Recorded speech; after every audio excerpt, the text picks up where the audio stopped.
Hello दोस्तों, आप सभी का स्वागत है अपने YouTube चैनल ग्लोरियस इडू हब पर। आज का टॉपिक का नाम है मुंडा शासन व्यवस्था। यह झारखंड के नज़रिए से झारखंड का एग्जाम के लिए यह बहुत महत्वपूर्ण टॉपिक है। मुंडा मुंडा का प्रजाति प्रोटो ऑस्ट्रलॉइड समूह से बिलोंग करते थे। इसका निवास स्थल को लेकर विभिन्न विद्वानों का अलग अलग मत है। यह मत निम्न है। कुछ इतिहासकारों का कहना है कि मुंडा का मूल भूमि तिब्बत है। कुछ इतिहासकारों का कहना है कि मुंडा भारत के दक्षिण पश्चिम से चलकर आर्यों के दबाव में मध्य प्रदेश से आए तथा बाद में झारखंड के क्षेत्र में आए। कुछ इतिहासकारों का कहना है कि मुंडा भारत के दक्षिण पूर्वी भाग से झारखंड में प्रवेश किए तथा असुर जनजाति को पराजित कर उनके निवास स्थल झारखंड पर आधिपत्य स्थापित किया। मुंडा शासन व्यवस्था का मुंडा का भाषा है मुंडारी, ऑस्ट्रो एशियाटिक भाषा परिवार के अंतर्गत आती है। मुंडा अपनी भाषा को होड़ो जगर कहते हैं। ये जनजाति मुख्य रूप से झारखंड के रांची, खूंटी, हजारीबाग, गुमला, सिमडेगा, गिरिडीह, सिंहभूम तथा संथाल परगना में पाई जाती है। मुंडा गांव के तीन विशेष स्थल अखड़ा, सरना और शासन, आइए हम इस सबको बारीकी से देखते हैं। अखड़ा पंचायत की बैठक, रात्रि में युवक युवतियाँ एकत्र होकर नाचते गाते हैं। मीन्स अखड़ा में दिन को पंचायत की बैठक होती है और रात्रि में युवक युवतियाँ एकत्र होकर नाच गान करते हैं। सरना स्थल जहाँ ग्राम देवता निवास करते हैं उसे सरना स्थल कहते हैं। शासन ये समाधि स्थल होता है। समाधि स्थल पर पत्थर के सील रखे जाते हैं जिसे शासनगिरी कहा जाता है। झारखंड में जब मुंडाओं का प्रवेश हुआ तो वे आजीविका के लिए वनों को साफ सुथरा कर कृषि कार्य करने लगे और अस्थायी निवासी के रूप में स्थापित हुए। उनका बनाया खेत खुटकट्टी खेत और उनका बसाया गांव खुटकट्टी गांव कहा जाने लगा। खेत बनाने वाले खुटकट्टीदार कहा जाता था। खूंट का तात्पर्य एक परिवार से होता है। खुटकट्टी मुंडाओं द्वारा बनाया गया खेत को खुटकट्टी कहा जाता है। खुटकट्टी गांव मुंडाओं द्वारा बसाया गया गांव को खुटकट्टी गांव कहा जाता है। खुटकट्टीदार खेत बनाने वाले को खुटकट्टीदार कहा जाता है। खूंट खूंट का अर्थ होता है परिवार। इस व्यवस्था में प्रत्येक खूंट अपने जंगल और जमीन का मालिक होता था। खुटकट्टीदार गांव की संख्या बढ़ने लगी।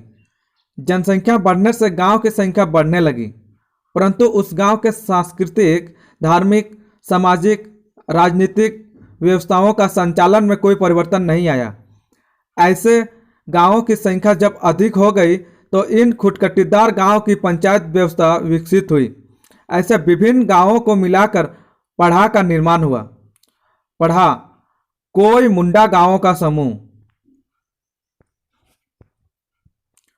मुंडाओं की शासन व्यवस्था सबसे निचले स्तर पर गांव था, जिसका गांव में ग्राम पंचायत होता था, जिसमें प्रत्येक खूंट के बुजुर्ग सदस्य उसमें उपस्थित होते थे।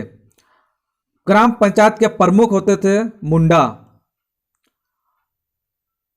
और कई गांवों को मिलाकर पट्टी का निर्माण होता था और पट्टी का प्रमुख होता था मानकी। कई पट्टियों को मिलाकर पढ़ा का निर्माण होता था और पढ़ा का प्रमुख होता था पढ़ा राजा।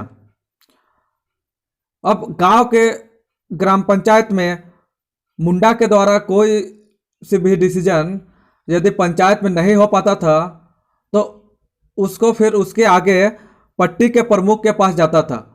पट्टी के प्रमुख के पास भी यदि उस चीज़ का सुझाव यदि उसके पास से सलाह मशवरा ठीक से नहीं होता था तो फिर उसका ऊपर पढ़ा के राजा के पास जाता था और पढ़ा राजा का निर्णय ही अंतिम निर्णय होता था। पढ़ा राजा के 5 प्रमुख सहायक होते थे: दीवान, ठाकुर, पांडे, कर्ता और लाल। आइए हम इनके बारे में भी कुछ संक्षिप्त जानकारी लेते हैं।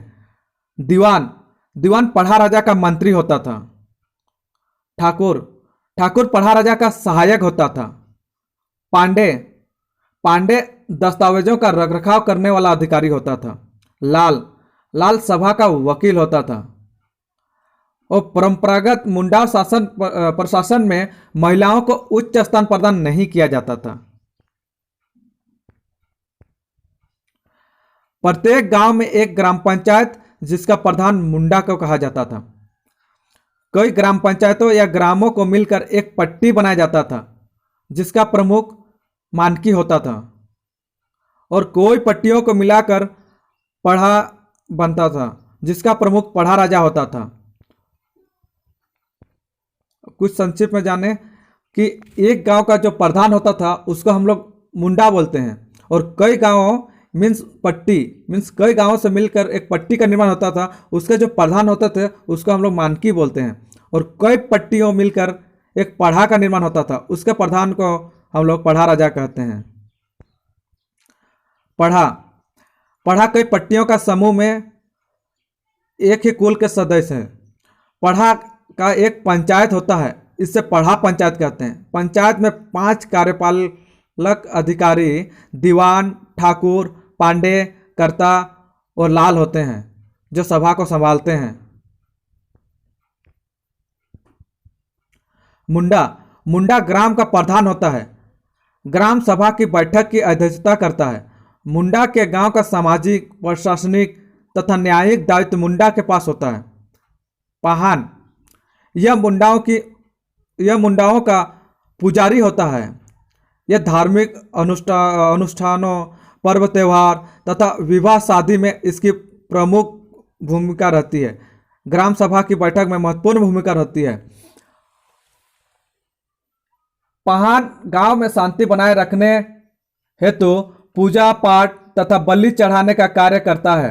इन कार्यों के संचालन हेतु पाहान को लगान मुक्त भूमि प्रदान की जाती है जिसे डाल कटारी भूमि कहा जाता है। और पाहान गांव को भूत प्रेत के प्रकोप से बचाने के लिए विशेष पूजा की जाती है। इस हेतु पाहान को अतिरिक्त भूमि प्रदान की जाती है जिसे भूत खेता कहा जाता है। उस भूमि को भूत खेता कहा जा सकता है। इसकी उपज या आय से भूत प्रेत की पूजा व्यवस्था का संचालन किया जाता है। और पाहान का सहायक होता है पुजार या पनभरा। महतो यह मुंडा और पाहान का सहायक होता है। मुख्य कार्यक्रम की सूचना लोगों तक पहुंचाता है। वह पंचायत के नियमों से गांव से लोगों को अवगत कराता है। पढ़ा राजा प्रायः 15 से 20 गांवों को मिलकर एक पढ़ा का गठन किया जाता है। पढ़ा के प्रधान को पढ़ा राजा कहा जाता है। मुंडाओं द्वारा जिस विवाद का निपटारा नहीं किया जा सकता उस विवाद का निपटारा पढ़ा राजा करता है। सबसे पहले गांव का कोई भी विवाद होता है तो हम लोग सबसे पहले ग्राम पंचायत के प्रमुख मुंडाओं के पास वह विवाद चला जाता है। और वहाँ से उसका सोल्व नहीं होने पर वह पट्टी के प्रमुख मानकी के पास वो प्रॉब्लम जाता है। यदि मानकी भी उसका सॉल्यूशन नहीं निकाल पाए तो उसका अंतिम निर्णय पढ़ा राजा के पास जाता है। और पढ़ा राजा अंतिम निर्णायक होता है और वह उसका जो डिसीजन होता है वो सर्वमान्य होता है। और उसको जो नहीं मानता है उसको जाति से बेदखल किया जाता है, जाति से निकाल दिया जाता है। पढ़ा राजा को पंचायत होती है जो न्यायिक व्यवस्था की सर्वोच्च संस्था होती है। यदि कोई व्यक्ति पढ़ा पंचायत के निर्णयों को नहीं मानता है तो उसे सामाजिक बहिष्कार का झेलना पड़ता है। यदि कोई व्यक्ति ऐसे व्यक्ति का साथ देता है जो दोषी है उसे भी अपराधी घोषित किया जाता है।